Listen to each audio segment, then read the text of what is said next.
দেশের অবস্থা ভালো নেই, জানুয়ারি মাসে নির্বাচন হওয়ার সম্ভাবনা, এবং এই 4-5 দিনের মধ্যে দিনক্ষণ ঠিক করা একটা আমাদের জন্য একটা খুশির সংবাদ আছে।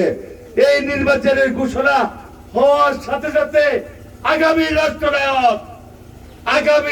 রাষ্ট্রনায়ক দেশ নায়ক তারেক রহমান এই বাংলাদেশের মাটিতে ফিরে আসবেন ইনশাআল্লাহ। নির্বাচন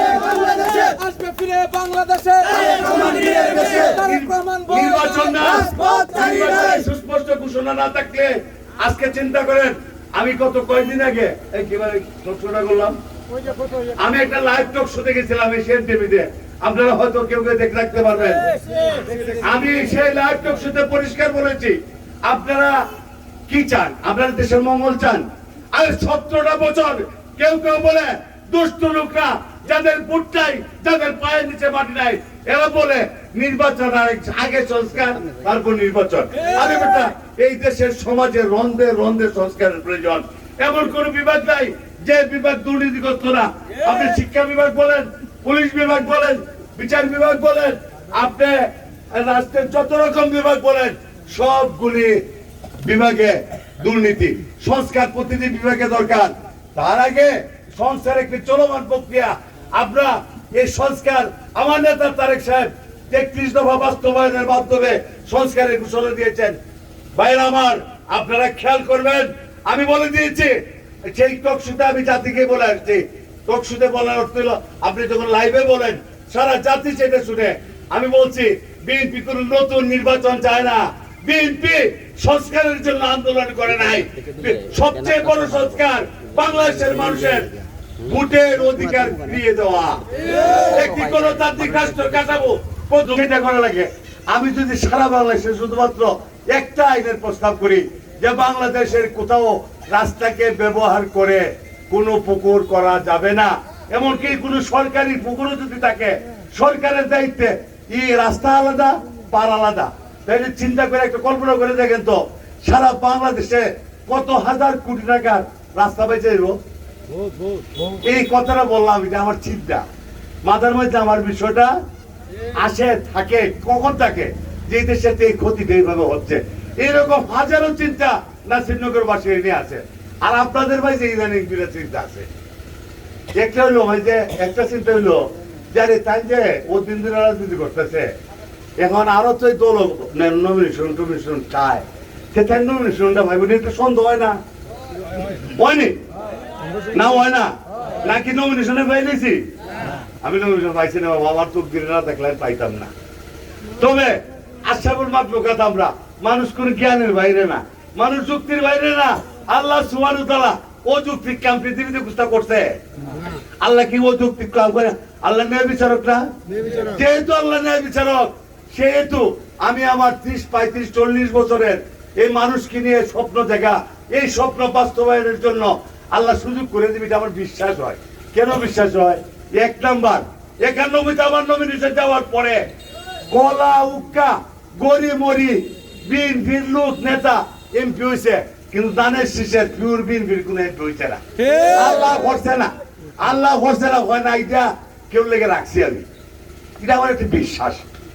যেহেতু এটা হয় নাই, আগামীতে আর সমস্যা নাসিরনগরের ছিল, সেটা হলো নাসিরনগর কিন্তু মোটামুটি আওয়ামী লীগের একটা বিশেষ দুর্গ ছিল বিভিন্ন কারণে।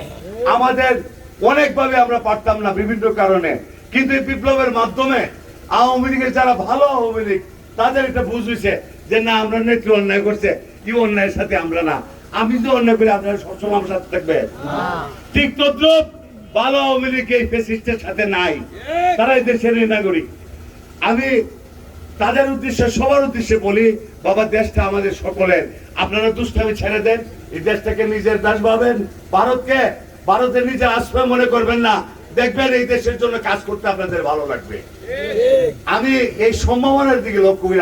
এরপরে বাবা, আমরা এই যে পক্ষে দৌড়ে না, যখন দৌড় দেয় মোটামুটি মাসে একটা দৌড়ে না হয় না, এক পের করে না সাথে কেউ পারত না, হয়নি? কোন শূন্য আপনারা নাও ধরে নি দেখছেন? আমরা একটার পরে একটা নাও আছি, এবারে আমরা আতুপুরে একটা সেকেন্ড নাও আছি ফটো তুলতে। এটা কত হয় না রে, একটার পরে একটা ফার্স্ট হয়েছে, আর ফটো তুলতে আরো চলে ভালোই, তবে ফার্স্ট হয়ে থাকতো না, এইটার সাথে ঘুরে থাকতো।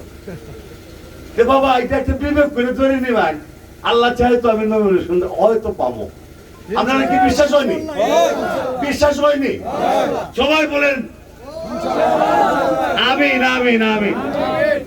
2 নম্বর প্রশ্ন, কতগুলি গর্দভ, কতগুলি মূর্খ আমার কষ্ট লাগে।